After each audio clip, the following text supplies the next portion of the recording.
आखिर माता पार्वती ने क्यों की थी गणेश जी की पिटाई। दोस्तों, एक समय की बात है, महादेव अपनी तपस्या में लीन थे। तभी महादेव को भोग लगाने का समय आया, इसलिए माता पार्वती एक फलों से भरा थाल और दूध लेकर वहां पर आईं और महादेव के सामने रखकर चली गईं। तभी गणेश जी को एक शरारत सूझी और वो महादेव के लाए हुए फल को खाने लगते हैं। ये देखकर माता पार्वती अत्यंत क्रोधित हो जाती हैं और वो गणेश जी को मारने के लिए आगे बढ़ती हैं और वो गणेश जी को मारने के लिए अपना डंडा उठा लेती हैं और गणेश जी को मारने के लिए आगे बढ़ने लगती है। गणेश जी अपनी माता का ऐसा रूप देखकर बहुत ही ज्यादा डर जाते हैं। तभी महादेव अपनी तपस्या से जाग जाते हैं और पार्वती को शांत करते हैं। अगर आखिर क्यों माता पार्वती ने निगला भगवान शिव जी को। पुराणों के अनुसार भगवान शिव के भोजन के बाद ही शिव जी का झूठा भोजन माता पार्वती ग्रहण करती हैं। लेकिन इस बार माँ पार्वती भोजन ग्रहण करने आती हैं, किंतु कैलाश पर कुछ न होने के कारण वह अपनी भूख मिटाने के लिए भगवान शंकर जी के पास जाती हैं और उनसे वह भोजन की मांग करने लगती हैं। किंतु उस समय महादेव अपनी समाधि में लीन होते हैं। माँ पार्वती के बार बार निवेदन के बाद भी शंकर जी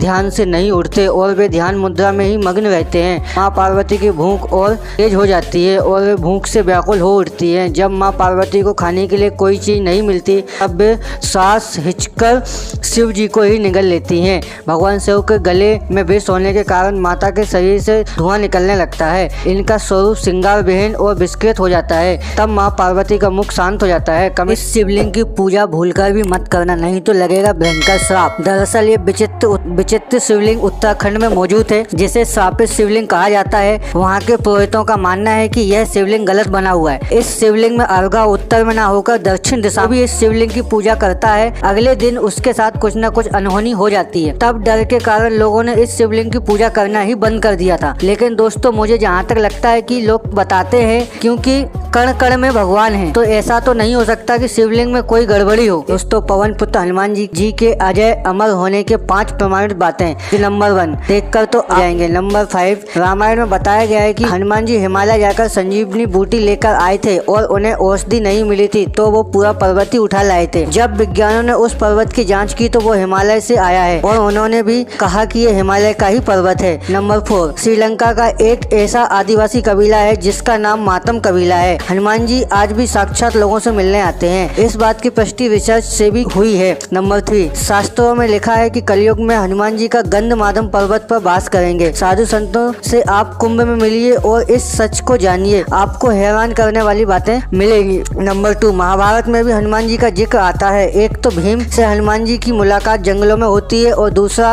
अर्जुन के रथ पर हनुमान जी बैठे हैं। यह खुद श्री कृष्ण स्वीकार करते हैं। नंबर 1 देखने से पहले अगर आप भी हनुमान जी को मानते हैं, वीडियो को एक लाइक जरूर कर दीजिए। कमेंट में लिख देना जय श्री राम। हनुमान का कलयुग में चमत्कार नैनीताल के कैंची धाम में देखने को मिलता है। फेसबुक के मार्क जुकरबर्ग और एप्पल के प्रमुख स्टीव जॉब्स ने इस हनुमान मंदिर में गणेश विसर्जन की कुछ ऐसी दुर्लभ वीडियो जिसे देख आपकी आंखों से आंसू आ जाएंगे। सबसे पहले इस वीडियो को देखो, जहां विसर्जन के समय बप्पा अपने हाथ हिलाकर सभी को अलविदा कह रहे हैं, जो बहुत ही अद्भुत है। अब इस वीडियो को देखो, जैसे ही लोग गणपति बप्पा की मूर्ति को विसर्जन करने के लिए ले जाते हैं, वैसे ही ये कुत्ता उठकर बप्पा के पास चला जाता है और उछलने लगता है। अब यहाँ पर तो ये बच्ची गणपति बप्पा की मूर्ति को पकड़कर इतना रोने लगी कि पूछो मत। गलत तरीके से किए गए गणपति विसर्जन के कुछ ऐसे परिणाम जिसको देखकर आप भी रो पड़ोगे। भगवान गणेश के विसर्जन के बाद अगले दिन का हाल मतलब आप एक बार सोच के देखिए। जिस बप्पा को बच्चे, बूढ़े और यहाँ तक कि जानवर ही प्यार करते हो,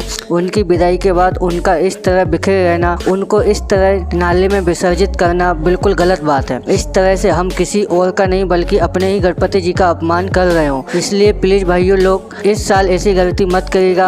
आपने गणपति विसर्जन तो देखा ही होगा, लेकिन क्या मूर्तियों की ऐसी दुर्दशा देखने आते हो? कहीं गटर के पानी में तो कहीं इस तरह गंदे कूड़े में गणपति जी की मूर्ति को फेंका जाता है। जब हम हिंदू ही अपने देवी देवताओं का अपमान करेंगे तो फिर दूसरों से क्या ही एक्सपेक्ट करें। आपसे अच्छे तो फिर ये बच्चे हैं जो कम से कम गणपति जी को आदर से विसर्जित करना तो जानते हैं। प्लीज भाई लोग इस साल ये गलती मत करिएगा। कहीं लोग इस गंदे नाले के पानी में मूर्ति को फेंक रहे हैं तो कहीं इस तरह गंदे कुएं में मूर्ति को फेंका जाता है। इतना ही नहीं, कुछ लोग तो गणपति जी की मूर्ति को उल्टा करके विसर्जित करते हैं। क्या यही दिन दिखाने के लिए गणपति जी की मूर्ति लाए थे? भाइयों, मेरी सिर्फ एक ही रिक्वेस्ट है, गणपति जी को अच्छे से विदा भी किया करिए। भारत के झंडे के थीम पर बनी गणेश जी की मूर्ति सच में गजब है। यहाँ देखिए, इस मूर्ति को पूरी तरह से इंडियन फ्लैग की जैसा बनाया गया है। इसी तरह गणपति जी की इस मूर्ति की आँख में तिरंगे का थीम दिया गया है, जो कि सच में गजब लग रही है। सलाम है ऐसे कार्यकर्ताओं को जो ऐसी मूर्ति बनाते हैं। अब इस जगह पर आज भी मौजूद है रावण का पेशाब। यह जगह झारखंड के बैजनाथ धाम में है, जहाँ भगवान शिव का एक प्राचीन मंदिर भी है। कहा जाता है कि यहाँ जो शिवलिंग स्थापित है वह रावण स्वयं अपने कंधे पर उठाकर लाया था। इस शिवलिंग की काफी मान्यता है। सावन के महीने में लाखों भक्त शिव के मंदिर में जलाभिषेक करने के लिए यहाँ आते हैं। इस मंदिर के पास एक कुंड है जिसके बारे में कहा जाता है कि रावण के पेशाब से बना है।